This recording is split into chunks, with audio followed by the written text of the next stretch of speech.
Hi guys, today is going to be a disappointing products video because I talk about my recommendations a lot, but I don't often tell you the things that don't make the cut and the things that kind of disappoint me. So I'm just going to run through a few bits that I've got here and let you know why they disappointed me. So first of all, Clinique have launched a couple of new products. I love the chubby cheeks they brought out, but along with those they brought out these, which are the Chubby Stick Baby Tints. And these are kind of like very sheer lip balms, and they've got that pH thing, so the colour adjusts depending on like the heat of your lips or something like that.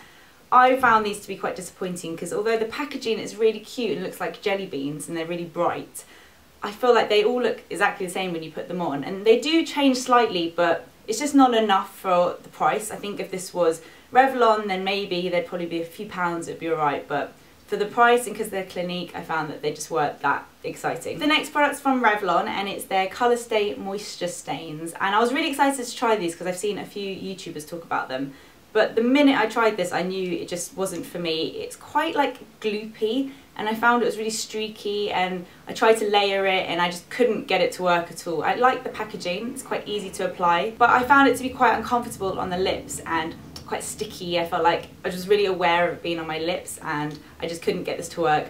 But I only have this one quite dark pink shade, so it might be different depending on the shades. I will definitely try some others and let you know. I have a lot of lip products in this video, but the next one's from Becca, and this is the Ultimate Colour Gloss, and I love the colour of this. It's like a really soft peachy pink.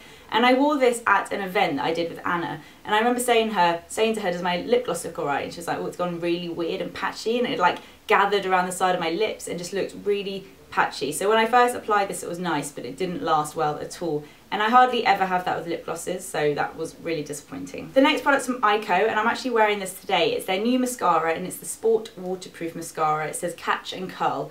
And this wasn't the worst mascara I've ever used. I am wearing it today, so it's good enough to use, but I just feel like it gives such natural lashes. It's really nothing special, and because it's called Catch and Curl, I actually found it didn't curl my lashes that well, and it kind of made my lashes look thinner than they actually are, which is what mascaras tend to do when I don't really like them. So I think the packaging is really cool. It comes in this like squidgy tube, and the brush is quite cool as well. It's like kind of curved, but the formula I just didn't really love. A couple more products from Eyeko, and I actually really like the formula of these. This is the Me and My shadow. I think this is part of the Lexa Chung's kind of new range, and they're cream eyeshadows. I think the eyeshadow itself is really good, so it's not like a disappointing product in itself, but on one end is the eyeshadow and then the other end is a brush.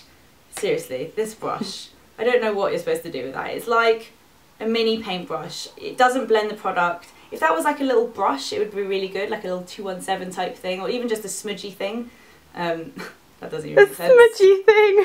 But this just doesn't really do anything, and I don't see the point of it, and it annoyed me, and it's made me use the product less just because of that. This next one won't be a surprise to any of you because I've kind of gone on about it quite a bit. I feel really bad, but it's the Benefit They're Real Push-Up Liner, and man, I was so disappointed with this. The whole launch was such a big launch. It's meant to like hug your lashes, it's meant to be really easy to apply.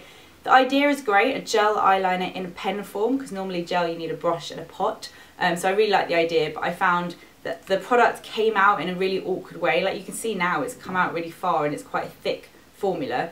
And then that I could deal with, but when I applied the eyeliner, I found that it flaked throughout the day and just kind of disappeared, which never happens to me with liquid eyeliner. I also found it quite awkward to use. I just wasn't a fan of this at all, which is a shame. There has been mixed reactions. Some people love it, but for me, this is a no-go. Just a few more things now. The next one is from Rimmel, and it's their Clear Brow Gel, and I love a good clear brow gel, so I thought I'd give this one a go.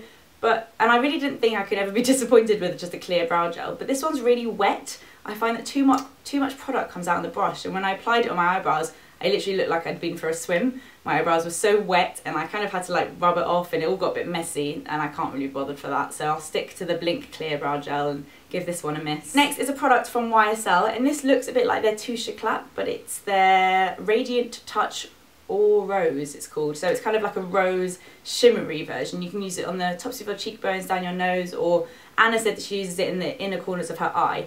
I found this to be a little bit too sparkly and shimmery. I suppose it would probably work in the inner corners of your eye. I haven't tried that yet, but as a highlighter it was just too sparkly and messy, and I found that I got sparkles all over my face, which I'm not really into the whole shimmery thing. So unlike the Touche Éclat, which is more of an inner glow, this is definitely more sparkly. Okay, the final product is from Soap & Glory, and it's the Kick-Ass Concealer in like crayon form. I really like the Kick-Ass Concealer and the Kick-Ass Powder, so I thought I'd give this a go.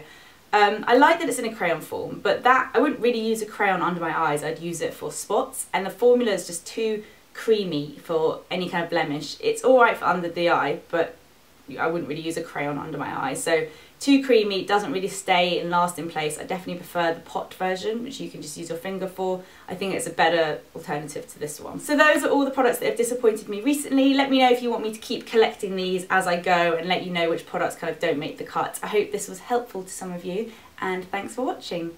Bye.